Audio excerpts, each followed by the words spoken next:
Velina ke aloha kākou. O ko'u inoa, my name is Hailamo Vance Kihapi Ilani Kengichi Farden. And I am happy to be here to assist the Red Cross in being able to make you kama'aina, or allow you to become familiar with some of our terms, our customs here in Hawaii. You know, one of the greatest things is that you are helping us. You are here to support our needs, the needs of our people and our communities. So we really appreciate that, and thank you for that volunteering. Let's take some keywords now that you'll probably encounter in the work you do. The first one, of course, as I'm sure you are familiar with, is aloha. Now, for many years, the tourist industry promoted the use and pronunciation of the word as aloha. I caution you not to do that. The proper word is aloha. Aloha. Next word, and by the way, if you didn't know, aloha means love. It's that kindred spirit brought in from the heart, and we say from our diaphragm or na'au. And of course, the use is to imbue the world with that value. So aloha to you all. A similar word of value is the word mahalo. Mahalo. Mahalo means thank you. And it is always good to say mahalo, even if perhaps someone didn't give you something. For the time they spend with you, for that aloha they share with you, it's always good to say mahalo.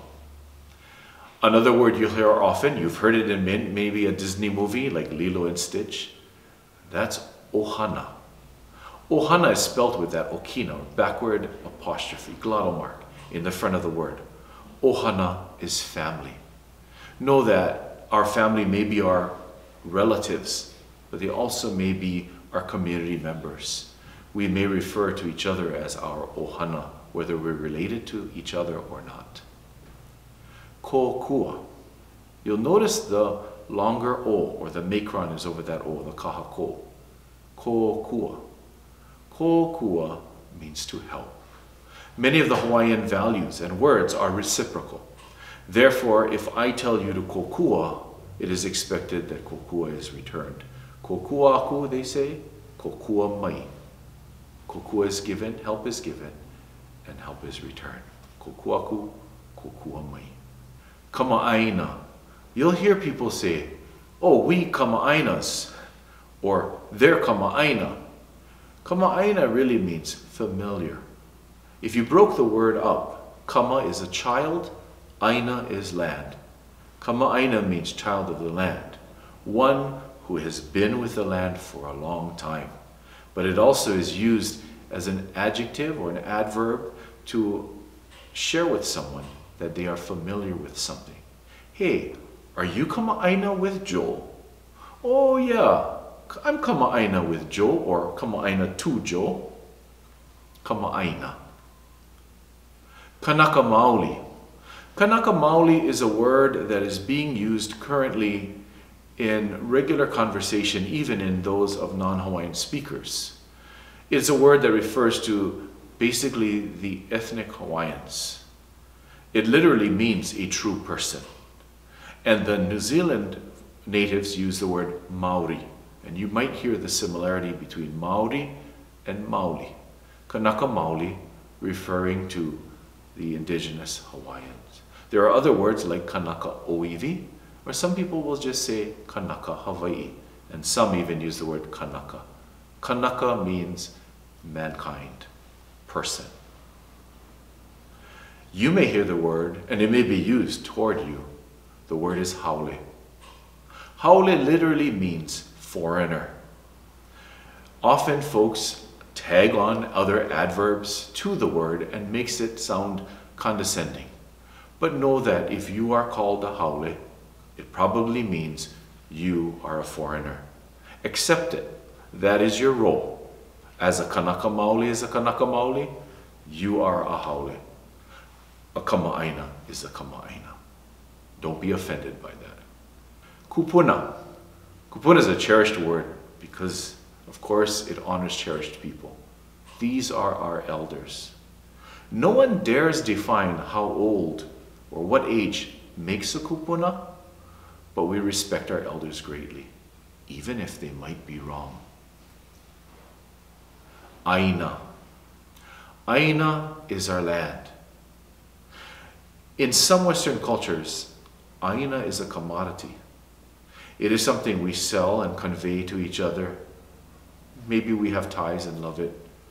But in Hawaii, and probably across the Pacific, people are connected to their aina. Many believe we come from the aina, which is no difference than those of us who are Christians that believe we come from the earth. The Hawaiians really respect that, and they subscribe to it.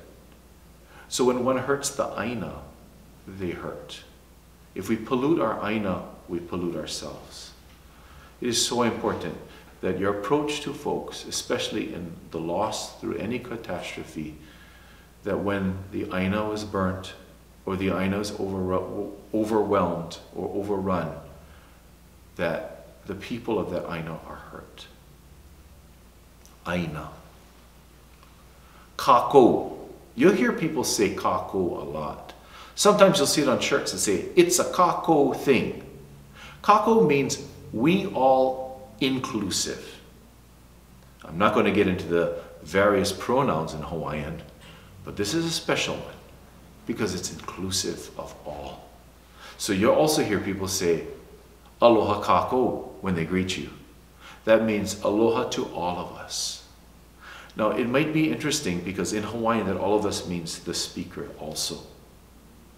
Sometimes spiritually we connect to our ancestors who we may not physically see, but we believe are there with us. To say aloha kako would include them. Now let's talk about a few words in the pidgin vernacular, Creole Hawaiian. I want to share with you a few words that you probably will hear. One is dakain.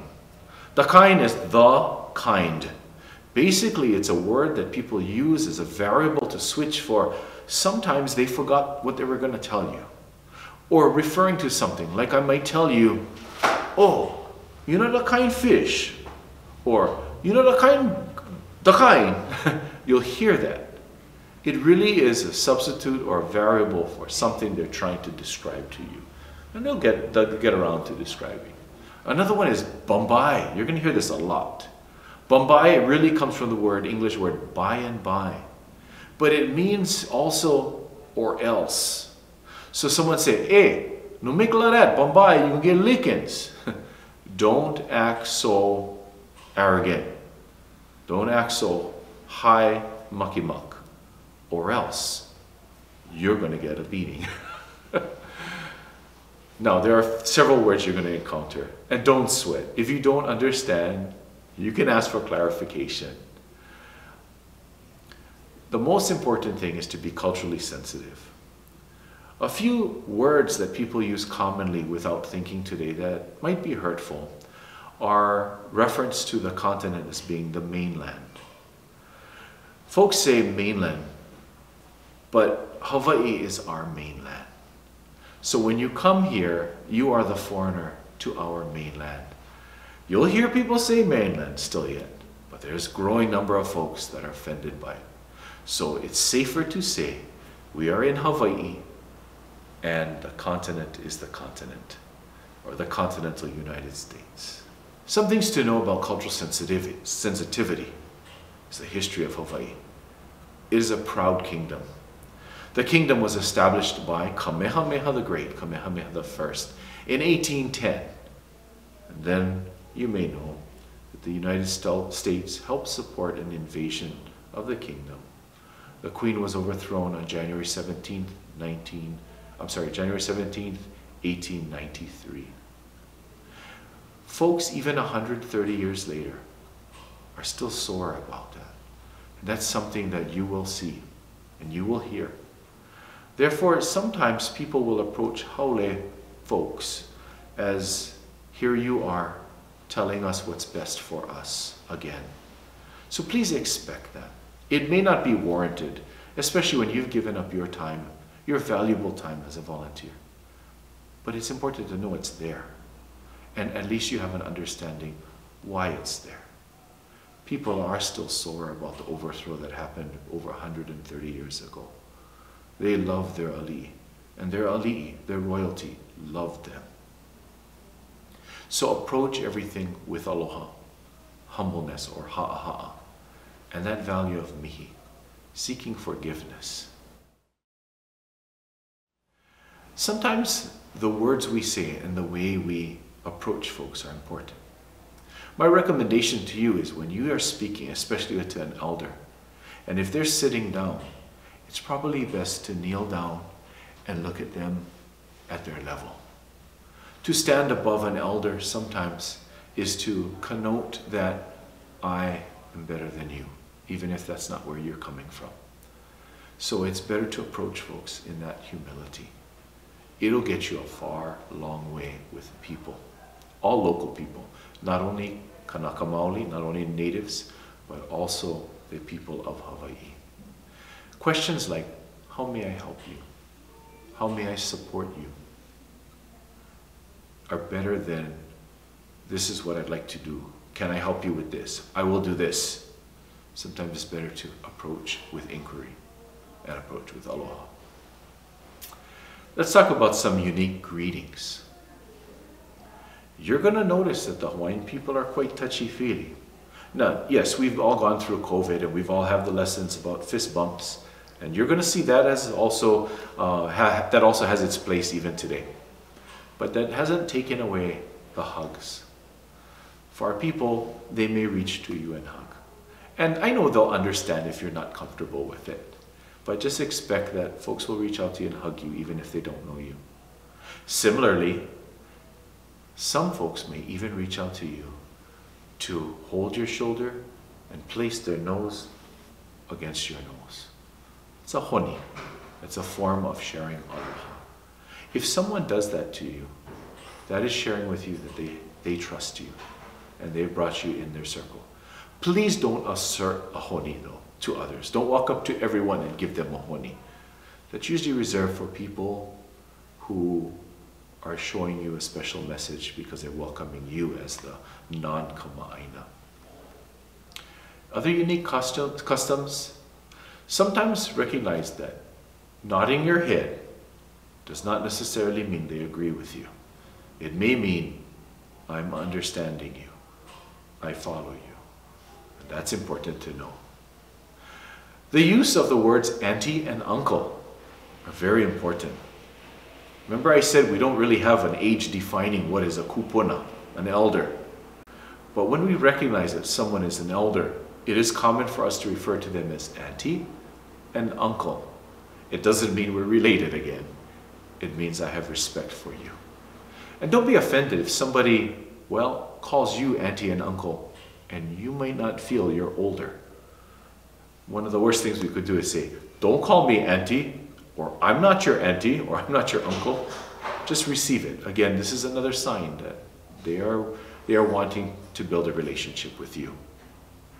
If you ever have a chance to visit someone's house, one of the most important things in our culture is remove your shoes.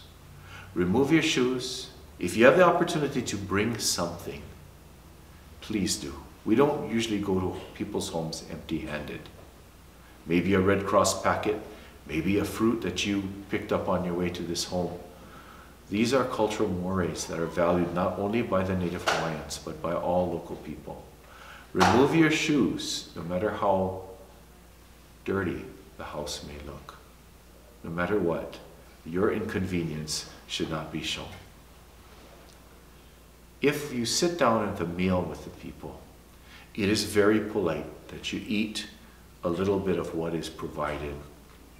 Even if it's raw fish and you're not too fancy, too poke, of course they'll understand if you are allergic to any of the items. But to not eat the food they give you shows that you are better than they are. So I advise you at least a little bite. Now, finally, I wanted to talk about some things that are important for us to consider. It's important to avoid pandering and stereotyping, whatever you may have heard. Oh, lovely hula girls, coconuts, whatever it is. That's really important to stay away from that. Some of these things that were acceptable in the 70s and before are not acceptable anymore. So stay away from any of those cultural stereotypes. And I'm sure you already know better to do that. Don't also force the use of any vocabulary. We know you don't know, and it's okay. Work hard on trying to pronounce it, and that'll get you a long way. Don't try to speak local. Even if you learn the pidgin vernacular, try not to use it, because it's, folks, that's another means by which somebody will say, oh, you're high mucky muck, you're trying to be like us. Know who you are, know what your role is, and be that. Confidence sometimes is misperceived as arrogance. Knowing what you know, you may be the expert in your field, but that never gives you license to show that you know more than the person to whom you are speaking. That's a tough one, isn't it? Well, all it means is approach with humility and humbleness and aloha, and you'll be okay. Sometimes in the Western culture, it's important to say, I am this, I am this, I am this. As soon as you do that in Hawaii, and again, this is not only for Kanaka Maoli, but it's for folks in Hawaii. As soon as your approach is, I am this, you have already been dismissed. And try not to say, I know how you feel, even if you do know how they feel. Those words hurt a lot, because each one receives their struggle differently. So I will return to what I commonly say, approach with aloha and humbleness, and you will get a long way. Finally, we're indebted and thank you for your service to the Red Cross, to the people of Hawaii. Many may not be able to share their gratitude and mahalo to you. So please don't feel that you are not appreciated. Much aloha you've given through your volunteerism. I'd like to leave you with two Hawaiian phrases. A hui ho, 3 Hawaiian words. A hui ho, which means until we meet again. Hawaii, we don't say goodbye, because bye is forever. We say a hui ho. Finally, malama pono. Shared with you the word malama, which means to care. Pono is a wonderful word. Pono really means balance. It means righteousness.